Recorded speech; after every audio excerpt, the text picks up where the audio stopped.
Right, welcome back. This week we are starting week 4, and we're going to start talking over the topic of avenues to learning. So, we are kind of going over some of the topics that have to do with online learning versus traditional class learning, which obviously you're in an online class right now. But some of you, an online environment may not be the typical way that you take classes. And so, we go over some of this information because it gives you some good information about things like online etiquette, learning expectations for online students, and also some tips for success and some good information here about when you're having to do research online, especially for papers, things like that, for any assignments that you have to do as an online student. And then we kind of move on to the topics of time management, which I do know that some people have mentioned in some of the assignments that they've done already, that that's something they want to improve on. And then we have some more about time and then an activity that goes along with that as well. So we're going to go ahead and kind of dive into week 4's readings and then the assignments that you're going to have to do for this week. As you can tell here, I do not have my video up. We are doing home renovation projects and I just look a mess, and I'm not going to subject all of you to my face right now.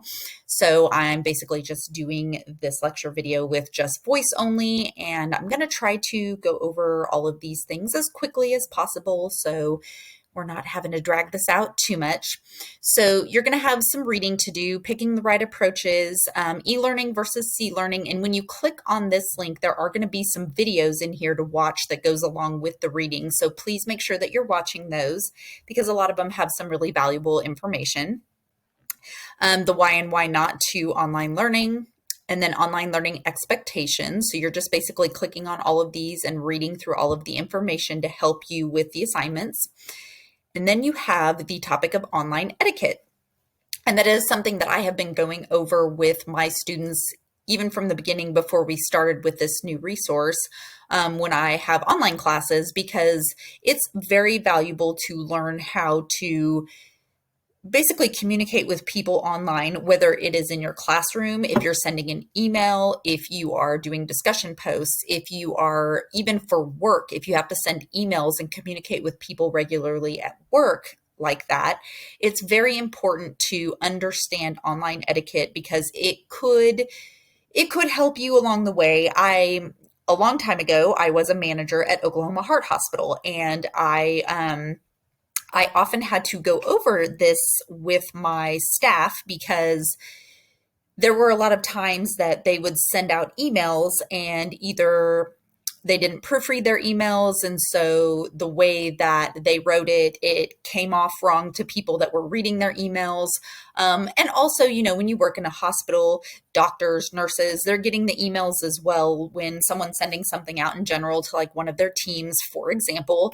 And if they didn't use proper grammar, if they didn't use good punctuation, it was something that it did fall back on them because they were sending out emails to other professionals. And that's always why with some of your assignments, I'm very adamant that I'm trying to get you all to try to proofread before you turn in an assignment, or if you're doing something in the text entry box, or if you're submitting a discussion post, to try to always read over it, make sure that it makes sense, read over it, proofread it, because it's valuable to do that. It's valuable to do that in school, but it's also valuable to do that in your future career or the career that you have now, because people do see that. People do take notice of it. And sometimes a simple spelling error, grammar error, anything like that, sometimes can even change the meaning of what it is that you were trying to say in the first place, and that can cause problems.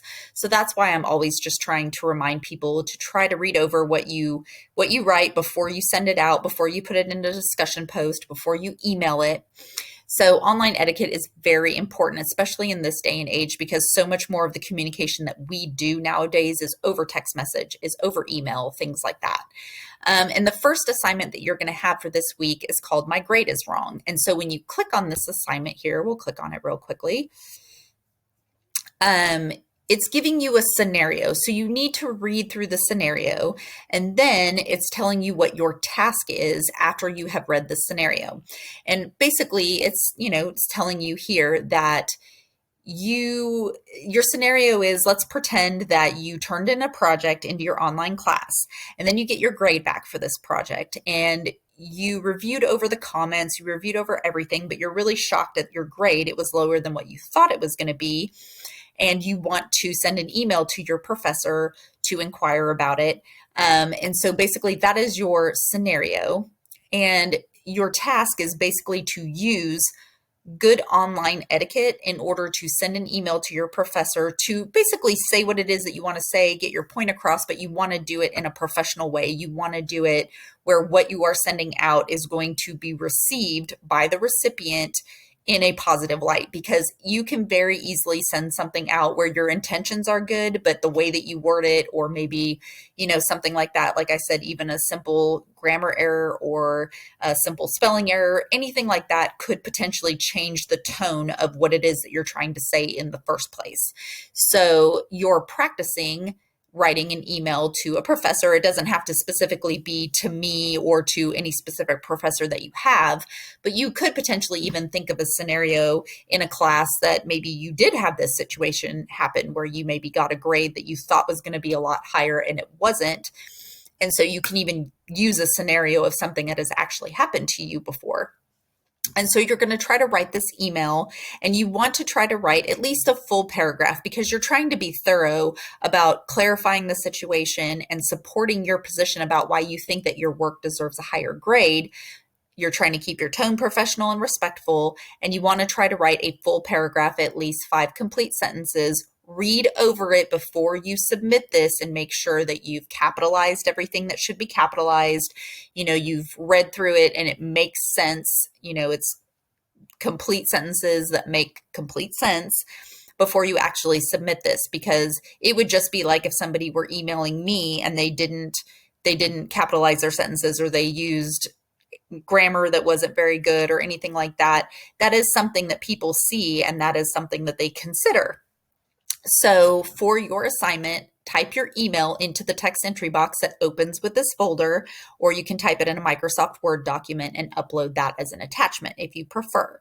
So just follow along with this, read your scenario, read what your task is supposed to be, and then complete your assignment here. So it's pretty simple, but it's a good practice for you to be able to kind of practice writing an email to someone because there's an issue, something's wrong. It could be even good practice because you may have to do that at work someday or something, and it's a good practice for online etiquette. Just make sure that you read over the online etiquette before you complete this, because it will be helpful to you in constructing this email scenario that you're going to do for the assignment. Then we have a section over tips for success, and it's a really good section that has some really good tips about how to be successful in online classes. And then there is a section here. This one is very important, over websites and plagiarism. Please click on this and read through it before you complete this assignment here, the career research online. So when you click on websites and plagiarism, wait for it to pop up here, you're going to have some good information here. Start the reading, but then you're going to see that there's some different visuals in here that have some good, like if you're opening a site, let's say you want to do research for a paper that you have coming up, and you're going to do it all online. You're going to do all of your research online. A lot of times people don't understand that just because it's on the internet does not mean that it's a viable source. It does not mean that it's reliable. And it could be, a lot of people can put a lot of things online that may not be really truly good sources to use. And sometimes you can use a little bit of stuff that's like that, but you want to try to use reliable sources whenever you're doing research for something like a paper for school. So it's giving you some advice here, like opening the site, skim it, read it. Can I understand it? Will it be useful? If it's yes, then you kind of move on over here. Does it answer my question? If it doesn't, it says go back and try your results again, try a different website, or alter your search terms. So you're kind of building on how to do better research online so you can potentially find better sources to use for academic papers. And you can just follow along here, kind of how it's telling you how to cancel out things if it ends up looking like something that might not be a very good source for you, or whether you should continue on because it's potentially going to be a good resource that you can use for your papers. And so it has some good information down here, especially when it's talking about, sites that you could most likely find reliable sources, going to something like Google Scholar, because a lot of times they will have sources there that are peer reviewed, journals, things like that are actually peer reviewed and they're good sources. And then sometimes if you're going to a website, if it's a .edu source or a .gov source, that's generally sources that you can use for research purposes. And then it's just saying here to be careful if you're using something with .com in its domain, because that's something that could be, anybody could necessarily put that on the internet, but it doesn't mean it's a reliable source. You can sometimes use a little bit of those type of sources, but you don't want all of your resources to be a .com domain.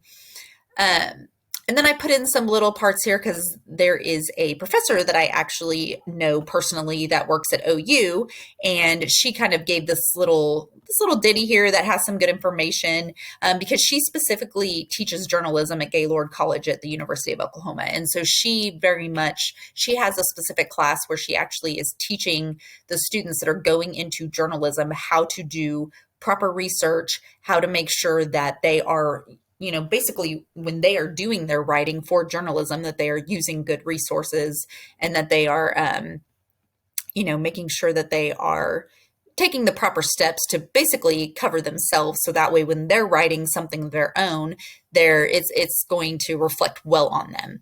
So here you do need to click on this link where it's going to go into some details about plagiarism, because that's the big no-no in college. You do not want to get caught plagiarizing, because for some students that can be an automatic dismissal from the university. So make sure you click on that link there. And then this link right here is an APA tip sheet, and it's a very, very simple tip sheet that's maybe about 6 pages long that if you've never written an APA style before, I highly recommend you click on this link and that you save this to your computer, because if you have to write any papers in college that they're asking you to write it in APA style, this is a very simplified version of what the APA manual is, because the APA manual it's big. It has a lot of information. I had to use it for a lot of papers in college. And this tip sheet pretty much covers the nitty gritty of what you would need to know if you were going to cite a source, if you were going to do in-text citations, and it's really handy. So I highly recommend that you save this to your computer, and you can use it on this next assignment that we're going to be doing. But this is a really good little resource that kind of explains APA and gives you the basics of what you need to know in order to be able to cite your resources, to be able to do your reference page at the end of your paper, to be able to do in-text citations properly. So I would highly recommend saving that if that would be something that you may need for one of your classes if you're going to be expected to write papers in APA style. So please make sure you're clicking on that link for plagiarism too. So that way it's good information, and it's good for everyone to know that, especially, as far as success for college goes. So I'm just going to wait, make sure this all loads up. Okay. So your activity career research online, when you click on that, just follow the directions. It's pretty simple. So just follow the directions here, read through it. Even if you have not chosen a major yet, this is still an assignment that should not be too terribly difficult. If you've already chosen your major and you know what career you want to go into, you're going to use that for your career research that you're going to be doing online. If you have not chosen a major yet, you're still unsure, just try to think of something that you have, at least in the past, been interested in, something that sounded like a cool job that you thought would be a neat job to do. You can do something like that. You don't necessarily have to know for sure what your major or your career choice is going to be. You can still use something that holds interest for you, that was, maybe a potential that you wanted to look more into, because it's a good opportunity to be able to research that career and get some more information for yourself. So you just need to follow along here. It's going to tell you exactly what it is you need to be looking for online. Be aware that you need at least 3 resources online for this assignment, because you're going to be asked to reference those resources at the end after you write the little bit here, basically the paragraph that I'm asking you to write. And this is the information that I'm asking for in your paragraph. But you need to find that information online. So you need to go find some resources online to get this information for you to write your paragraph. And then you can use the APA tip sheet that was on that last reading that I was referring to if you need help, just seeing what it looks like to be able to do your reference information at the end where you're actually making a reference to the websites that you used. And then I do ask on there that if you do in-text citation, basically use the APA tip sheet to help you with the in-text citation so you do it properly. And it's good to practice it. And you can basically type your assignment up in the text entry box, or you can do a Microsoft Word document and then upload it. And then I put on here to keep this assignment in mind and refer back to it because it's going to be a valuable resource for your final paper, because you can use some of this information that you will have already researched and found for this assignment. You can use some of that, or you can use some of those resources that you found online to help you with your final paper. So keep this in mind, or keep a hold of it so you can refer back to this when it's time to do the final paper. So, all right, we will go back and kind of continue on, so we try not to make this lecture too terribly long. Okay, there we go. Okay, so going further from there, we're kind of moving from the whole online learning platform to talking more about things like time management, procrastination, and just this exercise here that we do of where did all of my time go. So do the reading here. When you get to the time management reading, you're going to see a section that does specifically talk about procrastination, and that's what you're going to need to refer to when you do this activity over procrastination. So when we click on this here, it's asking you to look at the diagram of possible reasons that we procrastinate, and that is in that reading, the reading that was titled Time Management. So make sure you're referring to that and you read through that before you complete this activity. And it says type 2 specific instances when you procrastinated rather than completing a task or an assignment, and then answer the following questions about those experiences. So make sure that if you're choosing 2 specific times that you procrastinated instead of doing what you were supposed to be doing, make sure you're specifying that when you're typing this up and answering the questions, so I know what you're referring to when you're answering these questions. Because sometimes I've had students that don't actually type up these 2 specific instances that they procrastinated, and they answered the questions, but I didn't really know what they were referring to or what their experience was. So just make sure you do that first. Type up your 2 specific instances when you procrastinated rather than completing a task or assignment, and then answer these 3 questions about those 2 instances. And this is the same as usual. You can open the text entry box to answer it, or you can do it on a Microsoft Word document and upload it as an attachment. Okay. And then the next assignment and last one that we do sometimes tends to be confusing for some of my students. So I'm going to go over it just a little bit. You're going to read the section more about time and then complete the activity, where did all of my time go? It's not particularly hard, but I don't know if just people get confused as they're kind of filling it out. It's usually what you have to do at the end of this that tends to get confusing for people. So the first thing that you want to do is you're thinking about all of the activities that you did last week. So we're using last week as our frame of reference for this assignment. And it's asking you to basically, even if you have to guess, or if you're kind of just, rounding up or anything like that about how much you spent doing time for these things, that's okay. You don't have to be exact. You're just going to kind of try to roughly guesstimate how much time you spent doing each of these activities. So you can basically, you'll be able to see at the end basically what you're going to do with that. So as you can see, you kind of have a chart that starts here. You're going to want to highlight and copy this whole entire chart. And you do want to copy these questions as well, because you need to answer these questions at the end after you finish filling out this chart. So you're going to highlight it, copy it, and then you can open the text entry box and you can paste all of this into the text entry box, or you can do a Microsoft Word document and paste it all into a Microsoft Word document. And then what you're going to want to do is basically you're looking at all of these different activities that are mostly typical activities that most people do.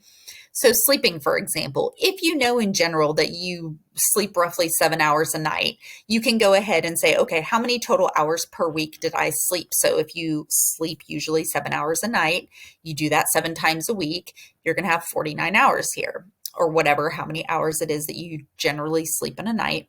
Eating, including preparing food. So if you're the type that likes to cook and every night, you spend an hour cooking, preparing food, eating it with your family, you would then just, multiply that by 7 to get a rough estimate of like how much time you spend each week preparing food, eating with your family, eating, by yourself, eating out with your friends, whatever the case may be. So go ahead and guesstimate, how many total hours per week you do that, and so forth. You're going to do that with all of these different activities.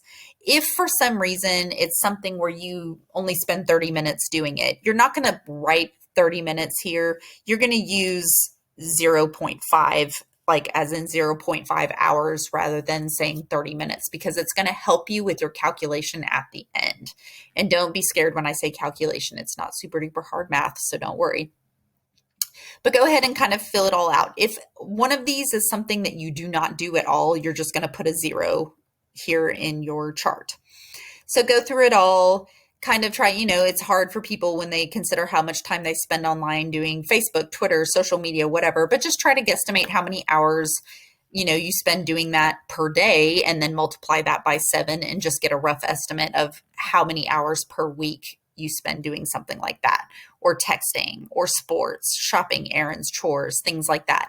And they give you some categories here where it says other. So if you have other typical weekly activities that you do that were not already listed here, you can fill that in these other categories, and then basically put how many hours per week you spend doing that.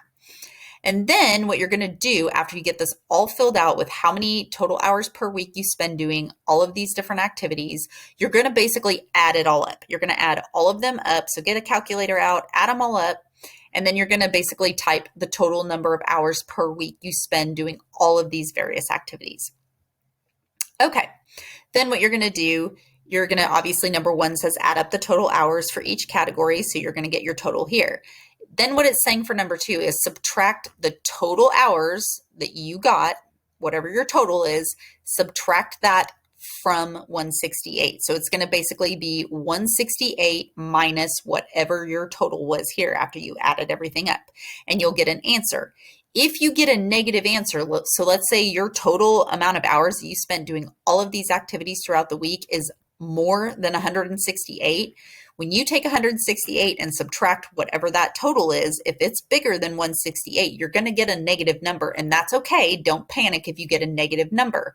So if you do, whatever your answer is, after you take 168 and subtract what your total was from 168, put that number here, because I'm wanting to see if there's time left over in the week, or if you in general feel like you kind of go over that time, because 168 hours is how many hours there are in a total week. So you're kind of basing how you guesstimated on all of these different things, how many hours you spend doing them. You're trying to find out basically whether you are kind of overloaded, or whether you do still find that you have spare time during the week to do a lot of the necessary things that you need to do, like studying, homework, things like that. And then it's asking you basically just to kind of analyze, how did you spend your 168 hours in a week? What are some of the things that, this is a good time to kind of discuss. What are some of the things that you spend a lot of time doing that now that you're looking at this chart, after you've honestly, the best you could, filled out how many hours you spend doing these things, you can honestly take a look at it when you're answering number 3 and go, okay, maybe I don't need to spend 40 hours a week on social media. Maybe if I cut back on that a little bit and I put my phone away more often, I'm going to get some of these other things done and have more time for other things that I also like doing, like spending time with my friends and family, or, something like that. Or just if you're finding it hard to get your homework done and staying on top of it and studying time, you can look at this chart and go, okay, maybe some of these things that I spend a lot of time doing, I need to figure out a way to cut back on that a little bit. But it's basically, number 3 is an area for you to kind of analyze how you spend the hours in a week, if there's anything that you need to kind of cut back, or if you feel like you make plenty of time for everything that you need to get done, as well as school, as well as work, things like that, just go ahead and discuss that here in number 3.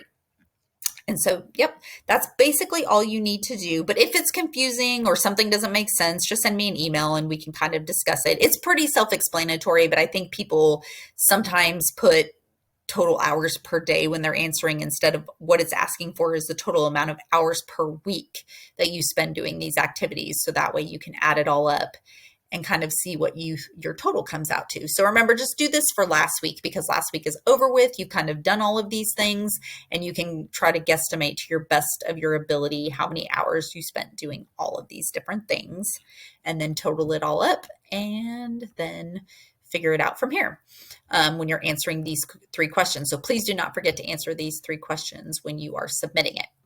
All right. And it's pretty simple. It's not too terrible, but I like going over it just in case someone looks at it when they open up this assignment and they just have no idea what they're looking at. So, and then other than that, we still have the week 4 health and wellness bonus points. So if you're wanting to do that, just make sure you're following the directions before you're submitting that and completing your 30-minute activity within this week. And so last week was when the ice storm came through. I know a lot of people have been reaching out to me because a lot of people, didn't have power. They didn't have internet. So all of the activities that were due for week 3, I'm giving you until this Wednesday of this week, which I believe is the 4th, to get those turned in where you're not going to get a late deduction taken off. If I need to reassess because there's still issues, or the university has basically said that a lot of people in the area are still having power outages, I'll reassess and, adjust if I have to. But for now, I gave you guys a few extra days to get some of those assignments turned in if you didn't have internet or power. But all of the assignments for this week are still going to be due November 8th as of right now. So just by this Sunday at 11:59 p.m., try to get all of that turned in. And then this week is also going to be crazy because on Tuesday of this week is the election. So I know a lot of people are starting to kind of get pumped up about that, whether, positive or negative, but I'm going to try to stay positive and just, kind of have to go with the flow with whatever happens. So it's going to be kind of a crazy week. And a lot of you are hopefully getting power back, and hopefully things are getting a little bit better. So, just email me if you have any issues or if you have questions about any of these assignments or anything, and I will be happy to email you back and discuss with you. So other than that, I hope y'all have a good week, and I will see you next week when we start on week 5 assignments.